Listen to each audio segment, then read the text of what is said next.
ചായയോടൊപ്പം മനസ്സ് നിറയുന്ന സ്നേഹം വിളമ്പുന്ന ദുബൈയിലെ ഒരു ചായക്കട. ദുബൈയിലെ ഈ സ്നേഹത്തിന്റെ ചായക്കടയിൽ ജോലി ചെയ്യുന്നത് ഈ നാടിന്റെ ഭാഷയിൽ പീപ്പിൾ ഓഫ് ഡിറ്റർമിനേഷൻ, നിശ്ചയദാർഢ്യമുള്ള ആളുകളാണ്. ഡൗൺ സിൻഡ്രോം ബാധിച്ച് ശാരീരിക വെല്ലുവിളി നേരിടുന്നവർ നടത്തുന്ന ഈ ചായക്കടയെ ദുബൈ ജനത ചേർത്തുപിടിക്കുകയാണ്. ഇതാദ്യമായല്ല ശാരീരിക വെല്ലുവിളി നേരിടുന്നവർ UAE-യിൽ ഇത്തരമൊരു സംരംഭം നടത്തുന്നത്. മുമ്പ് നിശ്ചയദാർഢ്യത്തിന്റെ കരുത്തിൽ അബുദാബിയിൽ ആരംഭിച്ച ബി കഫേ UAE ഭരണാധികാരികളുടെ ഉൾപ്പെടെ കയ്യടി നേടിയിരുന്നു.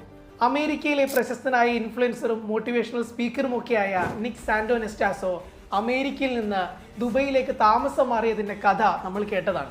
ജന്മന ജനിതക രോഗം ബാധിച്ച നിക്ക് ദുബൈയിൽ ഒരു അവധിക്ക് വന്ന് പിന്നീട് അമേരിക്കയിലേക്ക് തിരിച്ചു പോകുന്നില്ല എന്ന് തീരുമാനിച്ചയാളാണ്. അതിന്റെ ഒരു കാരണം അദ്ദേഹം പറഞ്ഞത് ഇങ്ങനെയാണ്. I was at the beach one day and I needed to use the restroom. I noticed that there's 3 restrooms. There was a male restroom, there was a female restroom. ദുബൈയിലെ ബീച്ചിൽ പോയപ്പോൾ ഞാൻ 3 ടോയ്ലറ്റുകൾ കണ്ടു. പുരുഷന്മാർ, സ്ത്രീകൾ, മറ്റൊന്ന് POD. അതിന്റെ അർത്ഥം എന്താണെന്ന് എനിക്ക് അറിയില്ലായിരുന്നു.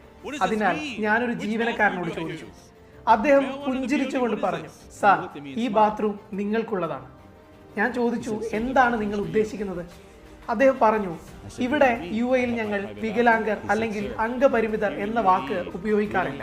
ഞങ്ങൾ അതിനെ നിശ്ചയദാർഢ്യമുള്ള ആളുകൾ, പീപ്പിൾ ഓഫ് ഡിറ്റർമിനേഷൻ എന്നാണ് വിളിക്കുന്നത്. ശാരീരിക വെല്ലുവിളി നേരിടുന്നവർക്ക് ഈ രാജ്യം മറ്റാരേക്കാളും പരിഗണന നൽകുന്നുണ്ട്. അവരെ ചേർത്ത് പിടിക്കുന്നുണ്ട്. ദുബൈ അൽ ഖുറൈർ സെന്ററിലെ 21 കഫേയാണ് ഇപ്പോൾ കപ്പുകളിൽ സ്നേഹം വിളമ്പുന്നത്. അംഗപരിമിതി നേരിടുന്നവർക്കുള്ള സൗകര്യങ്ങൾ കൂടി ഒരുക്കിയാലേ ഈ നാട്ടിലെ കെട്ടിടങ്ങൾക്ക് ലൈസൻസ് പോലും ലഭിക്കും. പീപ്പിൾ ഓഫ് ഡിറ്റർമിനേഷൻ എന്ന പേര് മാത്രം മതിയാകും ഏതൊരാൾക്കും ഈ നാടിന്റെ നിലപാട് മനസ്സിലാകാൻ.